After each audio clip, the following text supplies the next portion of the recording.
ভাবছি আজকে আপনি ঘরে লগে লইয়া একটা মজার পিঠা বানায়াম। আরে ভাই, পিঠা কানা হয়ে গেল কাকে, কেমনটা লাগে কইছেন। ভাবছি আপনার সাথে লইয়া একটু বানায়াম। আরে আরে, এটাও দেখি কানা হয়ে গেছে কা। আচ্ছা, এখন কি আর করন যাব, এখন মেন কথাটার মধ্যে আয়া পড়ি। পারি না তো কোনো পিঠা বানাইতে, কিন্তু বানাইতে বসছিলাম পাটি সাপটা। এখন শুনুন, এই যে দুধের ক্ষীরটা দেখতেছুন, এটা আমার মা তার মেয়ার যাতে কষ্ট না হয় পাটি সাপটা বানাইয়া খাইতে, তাই নিজ হাতে দুধ শুকায়া দুধের ক্ষীরা কইরা পাঠাইয়া দিছে। আর এটার মধ্যে আমি অল্প একটু দুধ আর চিনি দিয়া ভালো কইরা জাল কইরা নিতাছি। এই যে পাটি সাপটা বানানোর লিগা দুধের ক্ষীর একদম আমি নিজেই বানায় লাইছি, মানে আমার মা এই বানায় পাঠাইছে, আমি একটু নাড়াচাড়া দিছি। আর এই যে পাটি সাপটার গুলাটা দেখতাছেন, এটাও কিন্তু আমার শাশুড়ি মা খেজুরের গুড় দিয়া ব্যাটারটা বানায় দিছে। ওই যে প্রথমেই তো কইলাম পারি না আমি কোনো কিছুই পিঠা বানাইতে, তা ফ্রাইং প্যান লইছি একটা আধুনিক যুগের মেয়া, যেহেতু এখন আমি কিন্তু প্রচলিত রীতিও তো মানুন লাগে, তাই বেগুনের বটারারে একটু তেস্টা কইরা কাটতে নিছি, যাতে হালকা কইরা তেল ব্রাশ করনের লিগা ফ্রাইং প্যানের মধ্যে এটা দিয়া দিতে পারি। তবে এই ব্যাটারের মধ্যে কি কি দিছে তা আপনি করে কনের লিগা আমি আমার শাশুড়ি মার কাছ থেকে জানিয়ে নিচ্ছি। দিছে হইতাছে চালের গুঁড়া, সুজি,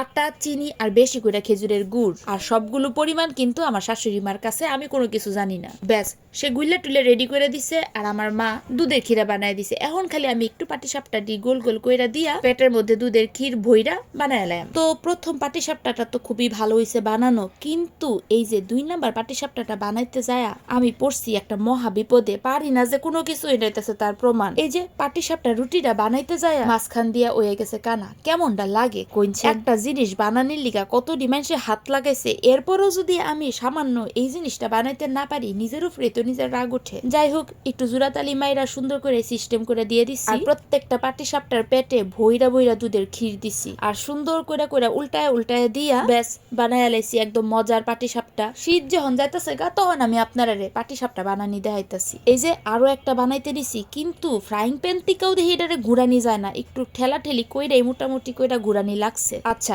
আমি এখন একটা কথা কই, আমি কিন্তু আপনারা কোনো রেসিপি শিখাইতাছি না, আমি বানাইতে যায় কি কি সমস্যার সম্মুখীন হইছি এটা একটু শেয়ার করছি। এই যে দেখেন পাটি সাপটাটা কোনোভাবেই আমি খন্তিটার মধ্যে উড়াইতেই পারতাছি না, এই যে ঠেলতাছি কোনোভাবেই উড়াইতে পারতাছি না। কিন্তু আমার হাত তো আছে, ভিডিও বানানি লাগবো, হাত দিয়ে কি সুন্দর চামচের উপরে মানে খুন্তির উপরে রেখা দিয়া ভিডিও বানায় লাইছি। এই যে দেখতেছেন কতগুলা পাটি সাপটা বানায় ফেলছি, কিন্তু মেইন কথা হইলো ভিডিওতে যে কয়টা পাটি সাপটা দেখতেছেন এর থেকে 5 ডাবল পাটি সাপটা আমি বানাইছি। কারণ ভিডিওর শুরুতেই তো দেখছিলেন কতটা পাটি সাপটার ব্যাটার নিছিলাম আর কতটা ক্ষীরা আসিল। আসলে এরপরে ভিডিও বানানি রাখা মানে মোবাইলটা রাখা যখন ভালো মতো মনোযোগ দিয়ে পাটি সাপটা বানাইতেছিলাম, তখন এই পাটি সাপটা গুলা একদম পারফেক্ট হইতাছিল। কিন্তু এরপরে আবার ভিডিও বানাইতে ভুলে গেছি গা, যে কতটুকু পাটি সাপটা বানাইছে এটা আপনার সাথে শেয়ার করতে ভুলে গেছি গা। যাই হোক, এই যে আরেকটা পাটি সাপটা বানাইতে নিয়েও আমার সেম কাহিনী ঘটছে, কিন্তু মানসম্মান মতো পাটি সাপটা আমি সবগুলাই বানাইতে পারছি। আর খাইতে হয়েছিল মানে দুর্দান্ত অসম্ভব মজার, যা হইতাছে বলার বাইরে।